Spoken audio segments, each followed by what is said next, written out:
Assalamualaikum warahmatullahi wabarakatuh. Nama gue Iwan. Gue mau ngebahas tentang kelebihan dan kekurangan DJI Action 4 1 bulan pemakaian. Apa aja? Ikutin terus ya. Untuk kelebihan pertama, interface-nya itu mudah. Jadi kalau kalian mau ke menu, tinggal slide dari atas ke bawah. Untuk milih resolusi, tinggal slide dari bawah ke atas. Untuk pengaturan exposure dan yang lainnya, tinggal slide dari kanan ke kiri. Nah, kalau slide dari kiri ke kanan itu untuk memilih mode. Untuk memilih mode foto, video, timelapse, slow-mo dan yang lainnya. Kelebihan kedua, resolusinya itu udah 4K 120 fps. Ya, walaupun dibandingin sama kompetitornya, contohnya kayak GoPro itu udah 5,7K Insert 360, yang S Pro 1, S Pro 2 itu udah 8K. Tapi kalau menurut gua 4K 120 fps itu udah cukup banget ya, bahkan jarang banget dipakai gitu. Gue juga ngedit juga masih pakai handphone ya. Kalau buat gua sendiri sih 4K 120 fps atau 60 fps jarang banget sih gua pakai ya. Gua juga masih pakai 1080. Kenapa? Karena gua masih ngedit pakai handphone ya, dan handphone gua itu hanya support di 1080 60 fps maksimal. Lebih dari itu videonya nggak bisa diputar. Jadi buat kalian juga kalau yang masih ngedit pakai handphone atau mau ngelihat review dari hasil rekaman kalian lewat handphone, kalian juga harus tahu spek handphone kalian gitu. Contohnya kayak gua pakai Xiaomi Note 13, maksimalnya itu 1080 60 fps. Lebih dari itu videonya nggak bisa diputer. Jujur gue bingung, gue pusing awal mulanya. Ini gimana? Kok nggak bisa diputer? Lalu akhirnya gue coba-coba dan akhirnya nemu solusinya. Caranya kalian rekam dengan semua resolusi ya, mulai dari 4K 120, 4K 60 fps sampai 1080 60 fps. Kalian coba rekam, jangan lama-lama, 5 detik aja. Rekam terus tuh nggak kelihatan lagi. Rekam satu-satu, lalu kalian transfer ke handphone kalian. Nah, kalian coba tuh satu-satu mana video yang bisa diputer. Nah, kalau video kalian bisa diputer, berarti spek handphone kalian ya segitu gitu.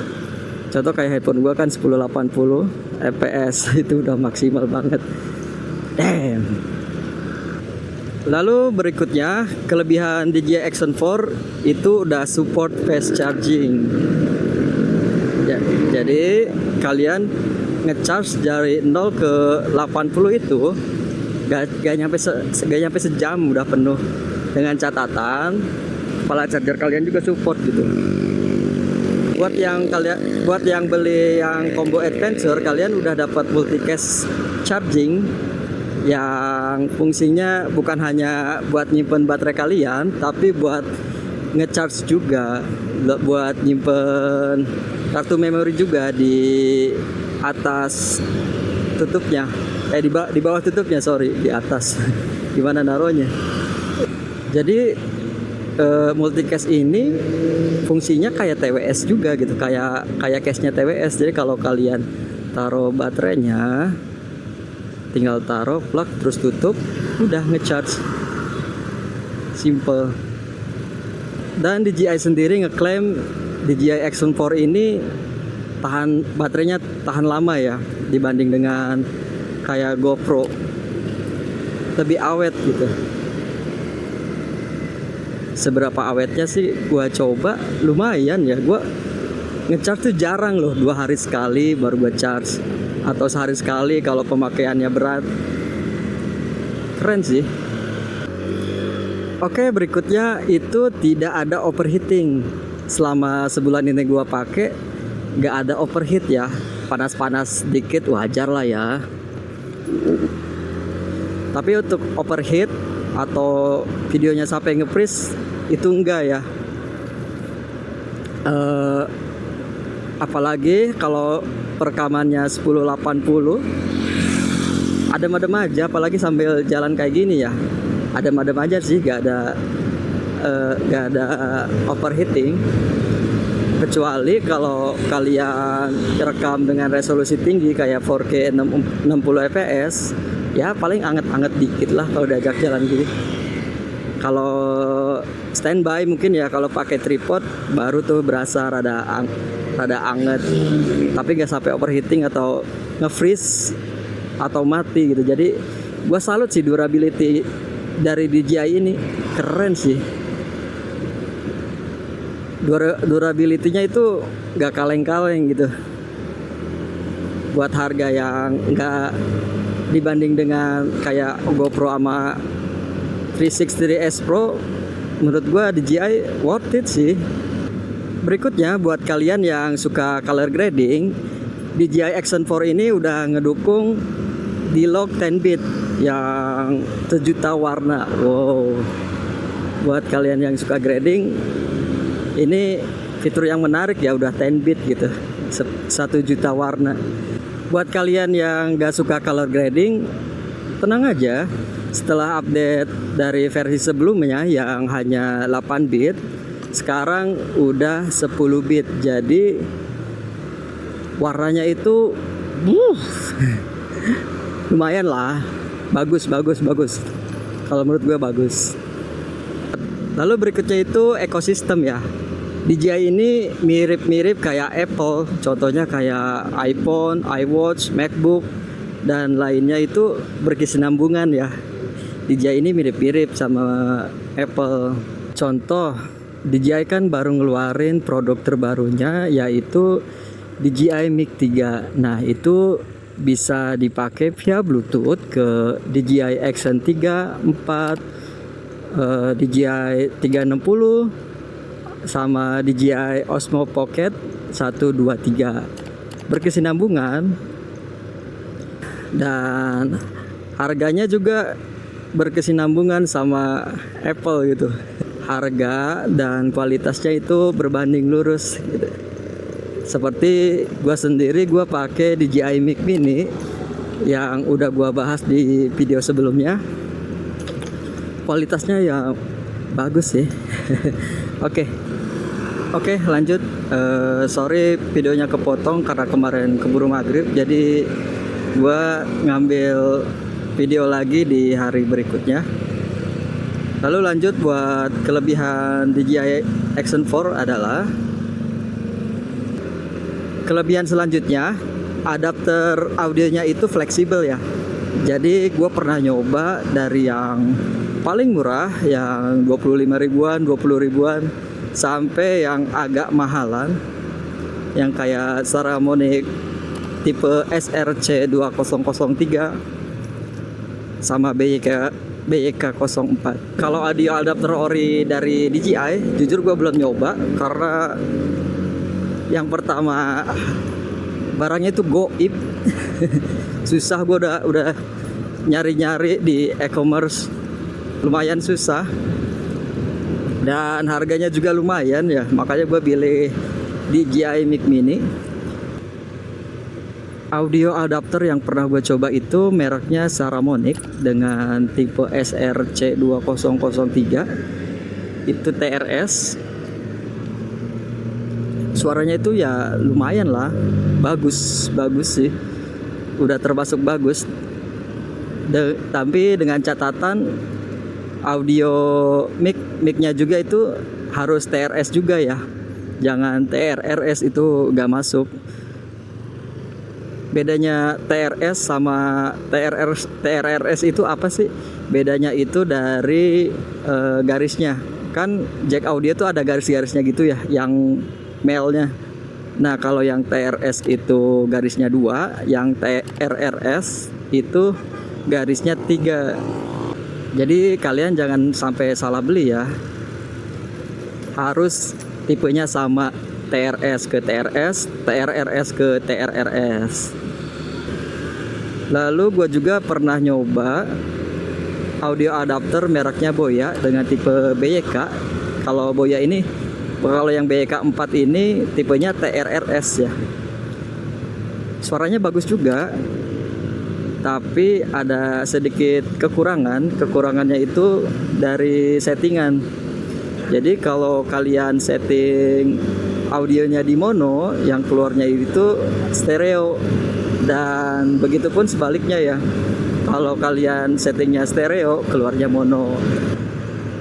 Lalu selanjutnya mountingnya itu udah magnetic mounting dan quick release.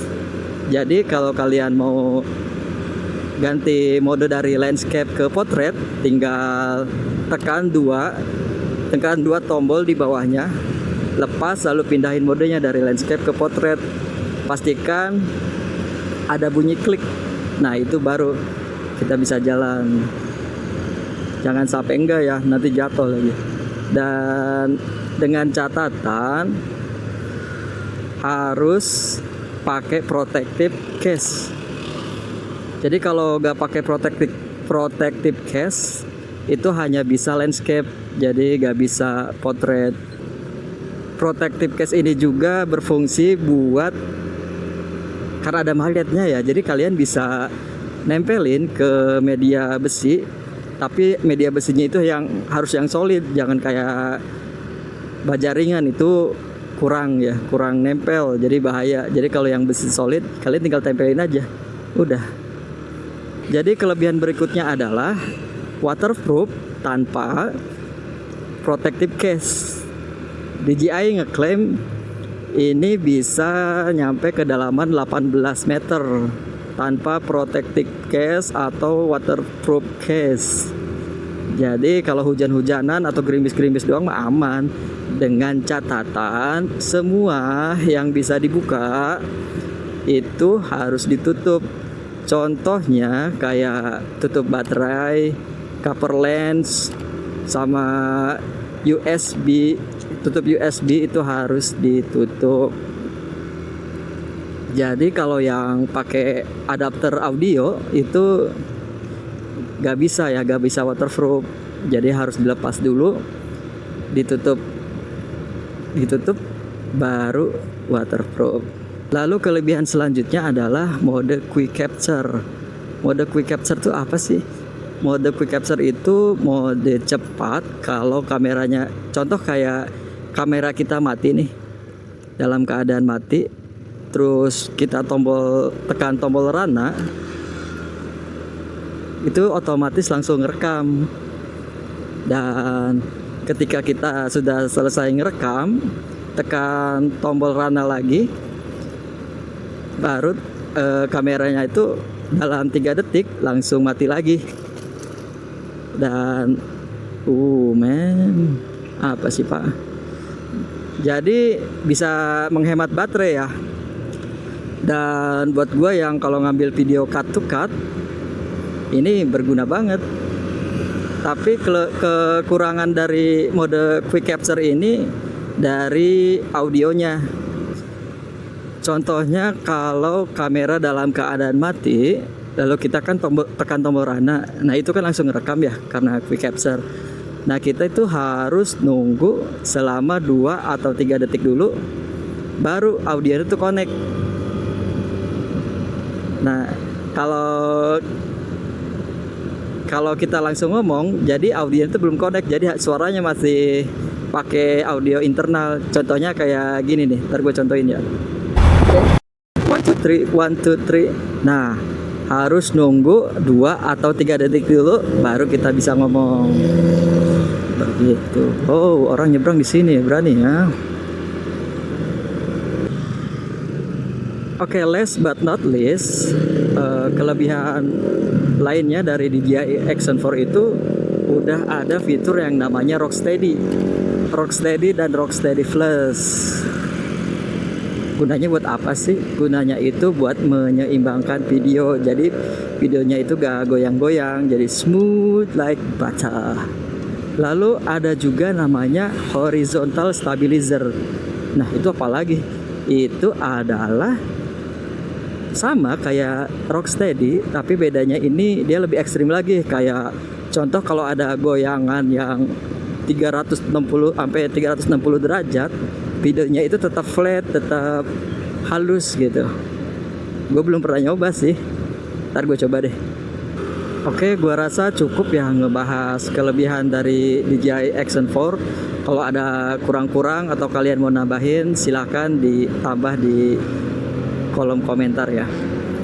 Lalu selanjutnya kita ngebahas kekurangan dari DJI Action 4. Pasti setiap produk gimana pun ya, masih bikinan manusia, pasti ada kekurangan dan kelebihannya. Jadi kekurangan pertama adalah tidak waterproof kalau kita menggunakan audio adapter.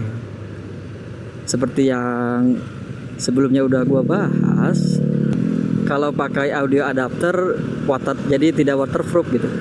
Solusinya ya tadi.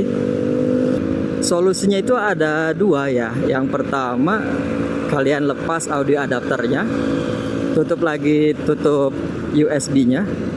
Lalu kedua, kalian pakai mic wireless.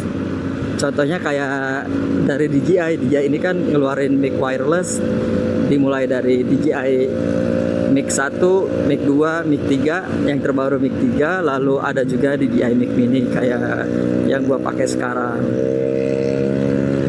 Lalu kekurangan berikutnya, ketika kita mengambil video itu maksimal di 20 sampai 30 menit tergantung resolusi ya. Tapi kalau resolusi tinggi mungkin cuma bisa 20 menit lebih dikit. Kalau resolusinya kayak 1080 ke bawah, 30 menit lebih dikit lah.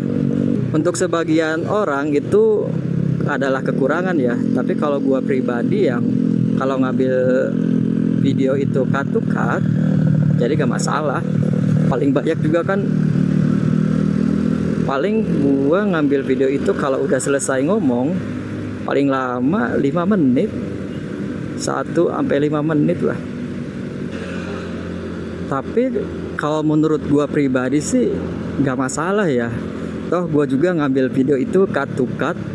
Jadi kalau pas ngomong doang ya maksimal 1 sampai 5 menit lah. Selama videonya gak nge-freeze atau rusak, gua sih fine-fine aja. Ini bukan sebuah kekurangan kalau gua ya. Lalu kekurangan berikutnya itu adalah lens covernya itu suka ngefog.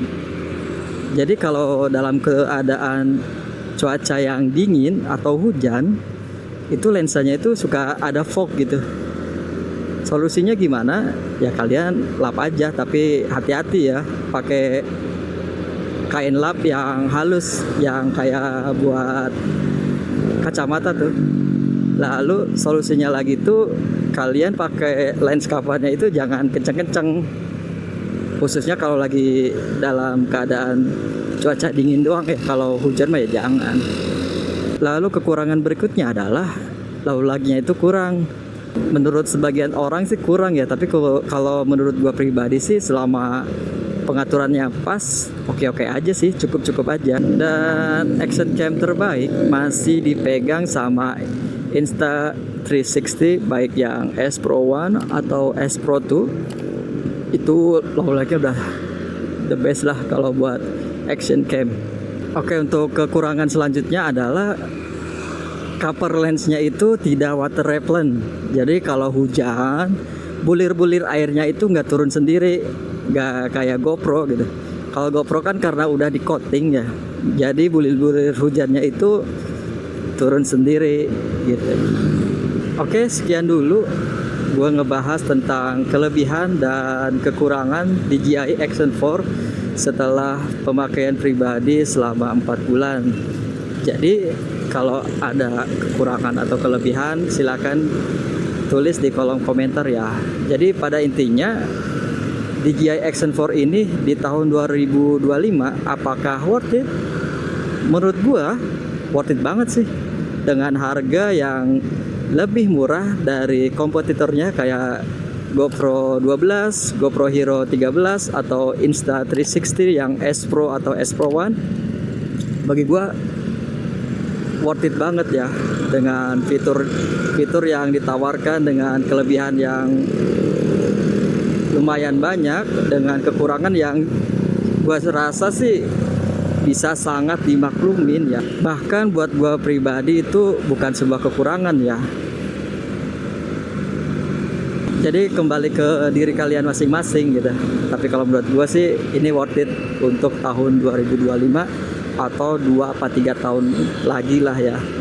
Oke, sekian dari gua. Nama gua Iwan. Assalamualaikum warahmatullahi wabarakatuh.